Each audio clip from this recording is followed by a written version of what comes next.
Hello, I'm Howard, pastor of the Roseville New Church, and welcome to Spiritual Shorts. With Anzac Day being marked here in Australia this past week, I thought I'd offer a brief Anzac reflection. One that isn't about medals or battles, but about a young girl whose quiet acts of service shine as a powerful example of charity in action. Because not all angels have wings. Some use semaphore and Morse code. Some stand quietly at the edge of history, doing something so simple and so good that it becomes miraculous. You know, there's something in all of us that loves stories of divine intervention, of warrior angels appearing in the nick of time, of saints walking battlefields, of heavenly fire lighting up the sky. You know, I once considered telling such a story in one of my Sunday talks, The Angels of Mons.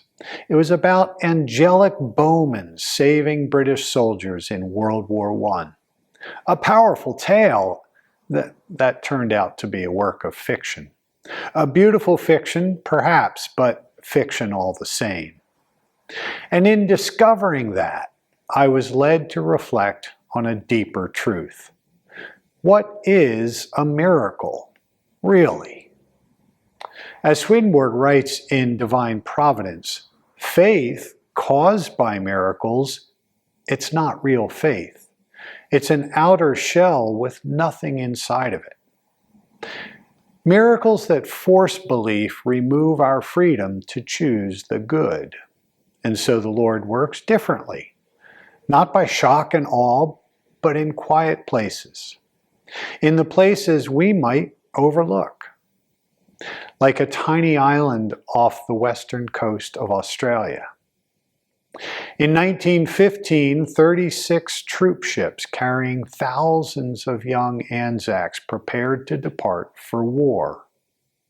On a rugged outpost not far from them lived Fay Howe, a 15-year-old girl and daughter of the island's lighthouse keeper. Her mother had died the year before, and she'd taken over both household duties and her mother's role supporting the lighthouse. But it was what she did next that quietly transformed her into an angel of sorts. Fay was trained in signal communications, semaphore, and Morse code. And during the days leading up to the convoy's departure for the war in Europe, she began relaying messages between soldiers and their families. Messages of hope, of love, and of farewell. Through semaphore flags, Morse code, and telegraph lines, she became a living connection between the soldiers and home. She never met them, never hugged them. But for those men, looking out across the water, she became a symbol of comfort, of courage, and of humanity. The last link to home before an uncertain and terrifying future. Many of those young men never returned, but they remembered Fay. They wrote her letters and postcards from the front. Her son, many years later, remembered her carefully keeping them in bundles, stories from the battlefield, moments of grace preserved in ink and paper.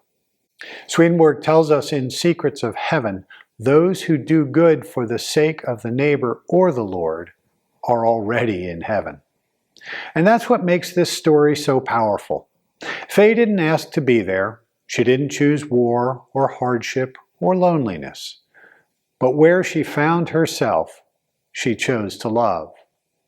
She chose to serve the neighbor, not with grandeur, but with simple, faithful presence. And isn't that what true charity looks like? Not the kind that draws attention to itself, but the kind that becomes an angel to someone else. So today, as we remember the great and terrible events of history, may we also remember the quiet ones, the hidden miracles, the lighthouse keeper's daughter. Because when we open our hearts to the neighbor, whether it's a friend, a stranger, or a frightened soldier staring out to sea, the Lord works through us. And sometimes, without even realizing it, we become part of the miracle. Amen. Thank you for joining me for this episode of Spiritual Shorts, and may God bless you.